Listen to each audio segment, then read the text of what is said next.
सिर्फ बिहार की बात नहीं है, महाराष्ट्र में इन्होंने चीटिंग की। हमने सवाल पूछे इलेक्शन कमीशन से, वोटर लिस्ट दिखाइए, इन्होंने वोटर लिस्ट नहीं दिखाई। हमने कहा कि वीडियोग्राफी दिखा दीजिए, वीडियोग्राफी का कानून बदल दिया। 1 करोड़ नए वोटर्स आए थे महाराष्ट्र में और इलेक्शन चोरी किया।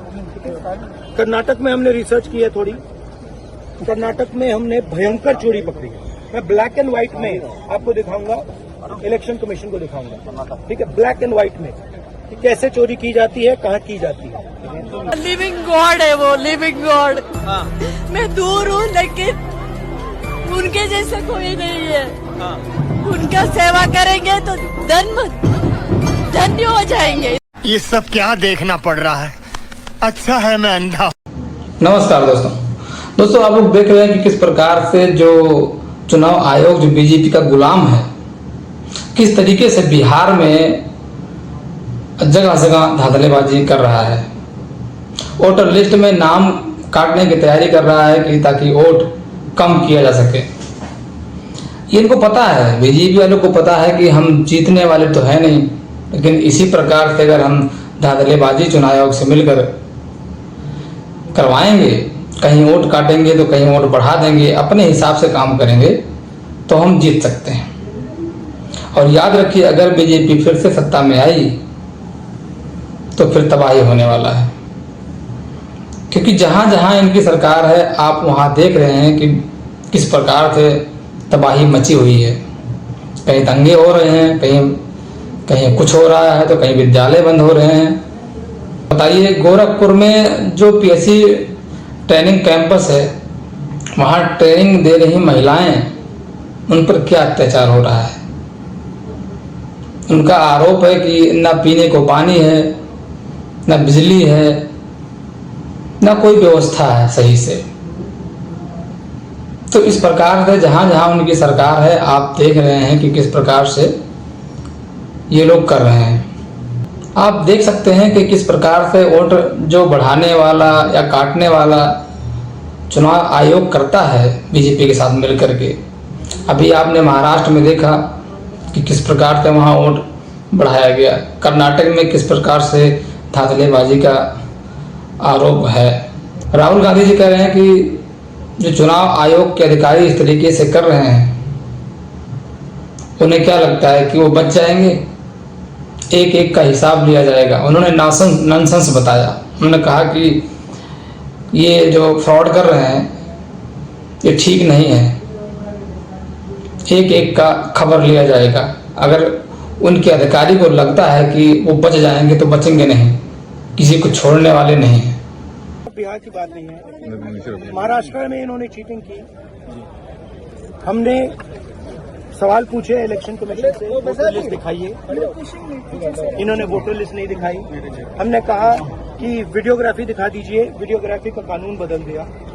1 करोड़ नए वोटर्स आए थे महाराष्ट्र में और इलेक्शन चोरी किया। कर्नाटक में हमने रिसर्च की है थोड़ी, कर्नाटक में हमने भयंकर चोरी पकड़ी है। मैं ब्लैक एंड व्हाइट में आपको दिखाऊंगा, इलेक्शन कमीशन को दिखाऊंगा, ठीक है, ब्लैक एंड व्हाइट में कि कैसे चोरी की जाती है, कहाँ की जाती है।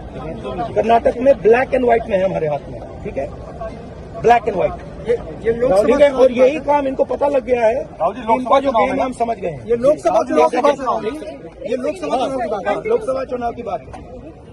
हमने एक कंस्टिट्यूएंसी चुनी, वहां पे हमने डीप डाइव किया, क्योंकि प्रॉब्लम क्या है, ये वोटर लिस्ट देते हैं पेपर में, और पेपर की जब वोटर लिस्ट आती है उसको एनालाइज किया नहीं जा सकता।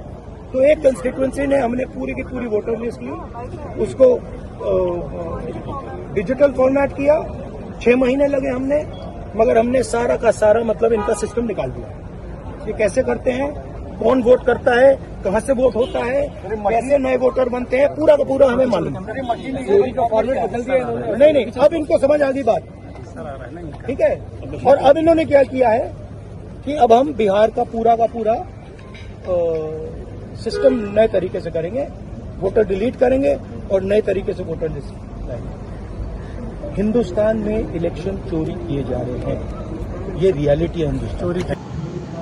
मानसून सत्र शुरू है, ये आप लोग जानते हैं, और नेता प्रतिपक्ष तमाम जो पार्टियां हैं वर्तमान सरकार से सवाल जवाब करना चाहती हैं और कर रही हैं।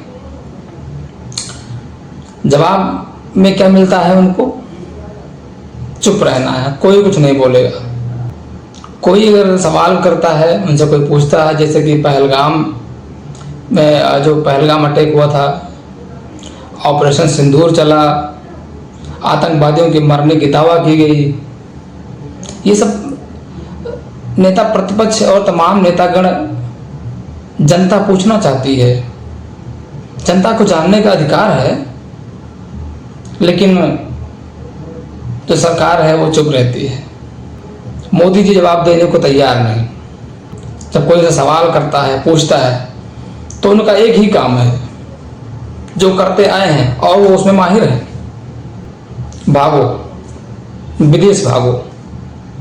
कोई सवाल करे, कोई कुछ पूछे, जवाबदेही वाली बात हो, विदेश भागो। क्यों? जनता को जानने का अधिकार नहीं है? देश आपसे जानना चाहता है, जनता आपसे जानना चाहती, जनता का अधिकार है जानना, तो आपको बताना चाहिए। लेकिन नहीं, आप तो एक ही काम करते हैं और उसमें आप माहिर हैं, विदेश भागो। आपने खुद कहा भी था कि मेरा क्या, मैं तो फकीर आदमी हूं, मैं तो लोटा लेके चल पड़ेंगे। ज्यादा से ज्यादा ये मेरा क्या कर लेंगे भाई? नहीं बताइए क्या कर लेंगे? अरे हम तो फकीर आदमी हैं, झोला लेके चल पड़ेंगे जी। जनता का पैसा है, उड़ो, विदेश भागो। 70 बार से ज्यादा तो जा चुके हैं वो विदेश। न रहेगी बांस और न बजेगी बांसुरी। जब हम रहेंगे नहीं तो जवाब कौन देगा? और हद तो तब हो गई दोस्तों, जब एक महिला उनको लिविंग कार्ड बता रही है। आप देखिए किस तरह से ये यहाँ पर भावुक हो गई है, रो रही है पीएम मोदी से मिलने के बाद। क्या नाम है आपका? रक्षा बादल, मेरा लिविंग गॉड है वो, लिविंग गॉड। हाँ। मैं दूर हूँ लेकिन उनके जैसे कोई नहीं है। हाँ। उनका सेवा करेंगे तो धन्य हो जाएंगे, इतना ही बोल। प्रधानमंत्री जी से मुलाकात हुई? हाँ मिली, दर्शन हुआ, उनका दर्शन हुआ जी। नमस्कार क्या किया। चाहेंगे जब आप यूके दौरे पर आए प्रधानमंत्री ji? Thank you so much for coming and giving opportunity. मेरा उनका दर्शन हुआ, मैं धन्य हो गई। तो देखा आपने, लिविंग गॉड बता रही है, कह रही है हमारा श्रद्धा है उनके प्रति, और मैं उनको बहुत बहुत धन्यवाद देना चाहूंगी कि वो आए और हमें उनसे उनका दर्शन करने का मौका मिला। बताइए, लिविंग गॉड बता रहे हैं। और आप तो जानते ही हैं कि बीजेपी इसमें माहिर है। वो पहले स्क्रिप्ट लिखती है, फिर ऐसे महिला को पकड़ती है जो एक्टिंग करने में माहिर हो, फिर उनको ट्रेनिंग दी जाती है कि आपको ऐसे ही बोलना है, ऐसे ही एक्टिंग करनी है, और फिर वो लिविंग गॉड बता रही है। एक्टिंग शुरू, लिविंग गॉड बता रहे हैं। दुर्भाग्य है देश का, जब सवाल जवाब और जवाबदेही की बारी आती है, जनता को सच जानने का अधिकार है, और जब सवाल पूछा जाता है तो विदेश भाग लेते हैं। दोस्तों, हमारी खबर अगर आपको अच्छी लगती है, हमारी पत्रकारिता आपको पसंद है, तो हमारे चैनल को लाइक शेयर सब्सक्राइब जरूर करें, और ऐसे ही खबरों के लिए बने रहें हमारे साथ। नमस्कार।